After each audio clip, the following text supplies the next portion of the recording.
And magandang araw mga boss, may mga itak tayong available, mga gawang Quezon Province po. 10 pieces yan, kakagawa lang. So pakita ko po sa inyo. Yung kaluban nila Nara, yan. Wala siyang belt loop. Tara yung kaluban. Sa natin. Molye yung talim. Yan. Sinubo sa langis, oil quench. Ito yung kapal niya. 15 inches yung blade length niya. Ayan, 15 inches. Brass ferrule. Tapos yung handle niya, Carabao horn. Ayan, sungay ng kalabaw. Tagusan po siya. Rat tail po yan, rat tail tagusan sa ano. Ayan, tagusan yung tang. Ayan, meron tayo available na 10 pirasong itak galing Quezon Province. Yan. Marami nag-request kasi nito nung nakaraan kaya nagpagawa ulit tayo. Yan. 8 pieces bali yung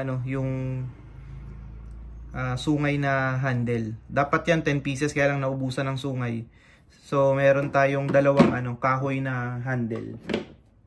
Ito yan. Same lang din ang materials, pinagkaiba lang yung handle niya. Imbis na Carabao horn, Ibano wood yung ginamit. Parang kamagong din siya. Ayun. Solid din siya. 15 inches din yung blade length nito. Gawang Real Quezon. Yan. Kaya lang yung tang niya, hindi siya tagusan. Kasi nagka-crack yung wood pag tagusan. Yung tang niya, nakapin siya. Ito, isa. Ito, design lang. Nakapin yung tang niya. Rat tail din siya. Yan, meron tayong 2 peraso nito. Naubusan kasi ng sungay ng kalabaw. Ito yung isa. Yan.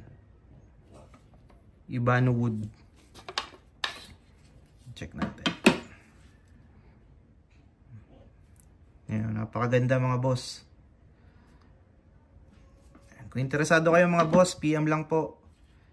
Sa dulo ng video mga boss, may cut test po yan. Pakita ko sa inyo. Edit na lang natin. Check nyo. Sa mga nakakapanood po sa YouTube, check nyo po yung yung description ng video. Andyan po yung link natin. Para direkta po kayo sa Facebook. Yan po yung mga itak natin. Yan. PM lang mga boss. Nag-ship po tayo nationwide via JNT. Kung within Metro Manila po, via Lalamove po, pwede natin padala po yan. Yan, thank you mga boss. PM lang po sa mga interesado. Thank you po.